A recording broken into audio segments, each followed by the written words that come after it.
Central metaphor, cognitive currency. Your brain has a daily mental budget, and you're spending the most valuable bills on the cheapest transactions, arriving broke at the decisions that build wealth.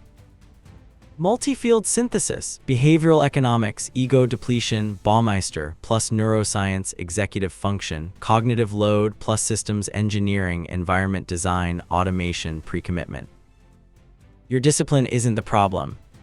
Your discipline is exactly what's keeping you broke. You've been doing everything right. You track your spending, you skip the vacation, you resist the upgrade. You sit across from your bank statement and feel that quiet pride, the kind that says you're different from people who spend without thinking. But then you look at the investment account, and it doesn't lie. Your income grew, your discipline held, and somehow the gap between where you are and where someone your age should be financially didn't close. It stayed exactly the same size. That's not failure, but it's not success either, and that confusion is the most expensive place in personal finance. Here's what's actually happening, and it's not about your habits, your income, or your savings rate. Behavioral economists have identified a hidden variable that almost every piece of financial advice completely ignores. And once you see it, you'll understand exactly why disciplined people stagnate while others, with fewer rules and less tracking, end up building more wealth. I'm going to show you that variable, and then I'm going to give you the 3-step sequence to fix it. But to understand the fix, you first need to understand the damage. Because the damage is happening right now. Every month you force yourself through the same financial routine. You're not just saving money, you're spending something far more valuable than money, and you don't even know it. Your brain has a budget, not a financial one, a cognitive one. Psychologists call it executive function, the mental resource responsible for everything that separates short-term impulse from long-term strategy.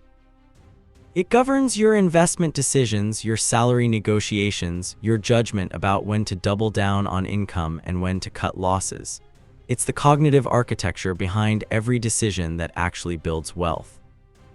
Here's what researchers at Stanford and the University of Minnesota discovered. Every act of forced self-control charges that budget, not the temptation, the resistance.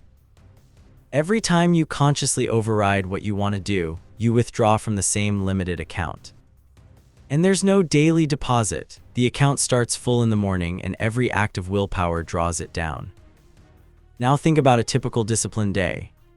You wake up and check your expenses from the night before. Decision made. You decide whether the grocery trip fits the budget. Decision made.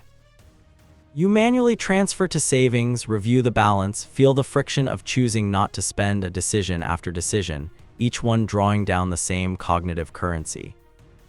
By noon, you've made dozens of financial micro-decisions. Each one felt responsible. Each one felt like progress.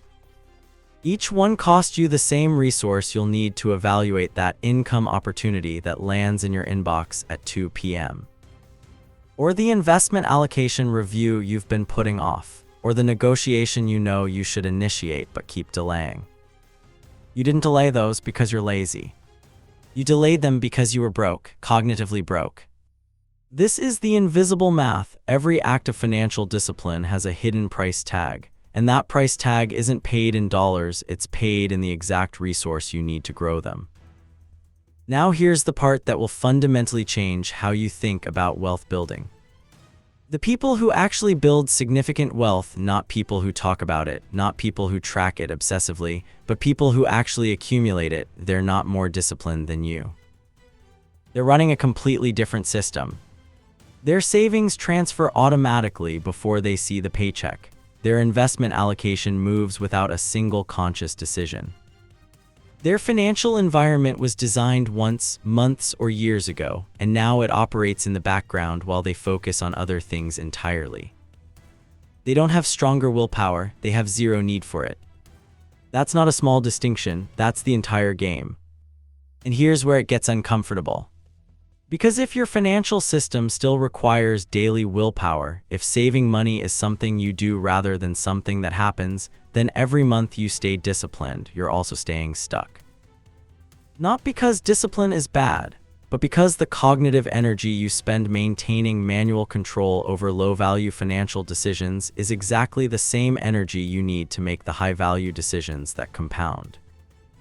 It's like paying your bills using $100 bills to buy $1 items. Technically correct, financially catastrophic. The problem isn't what you're doing with your money. The problem is what you're doing with your mind. Here's the real cost if nothing changes. If your financial routine stays the same, your cognitive output toward wealth-building decisions stays depleted. Your income grows, but your ability to allocate it strategically gets crowded out by the maintenance cost of your own discipline.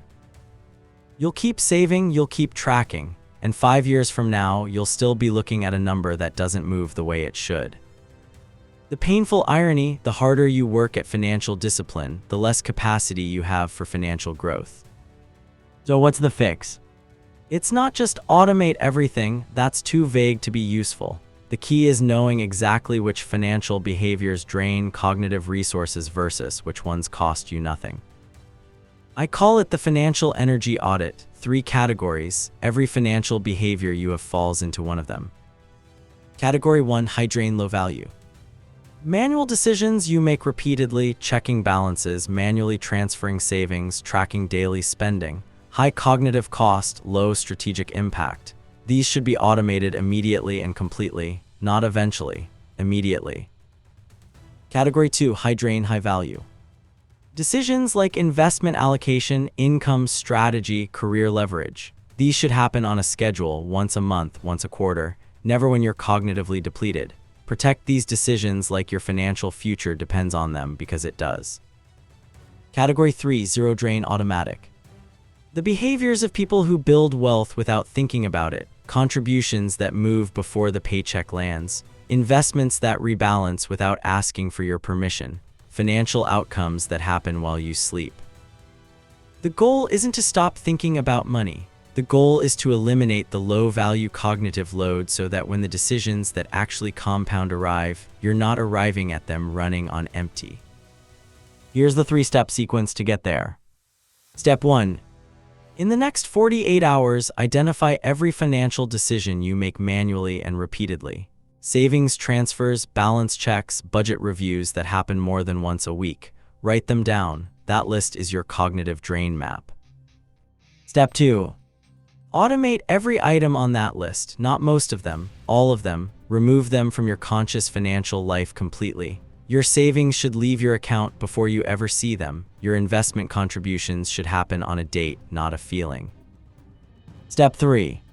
Schedule your high-value financial decisions on a calendar separate from your daily routine, protected from depletion. Salary negotiation reviews, investment reallocation.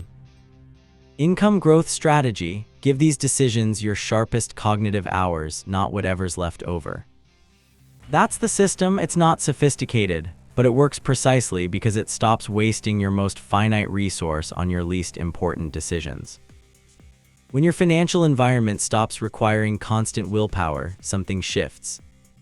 The income decisions get clearer. The investment opportunities you've been half evaluating for months suddenly have a sharper edge. The negotiation you kept putting off gets scheduled and finished. Not because you changed, because you stopped spending your cognitive budget on things that a calendar event could handle.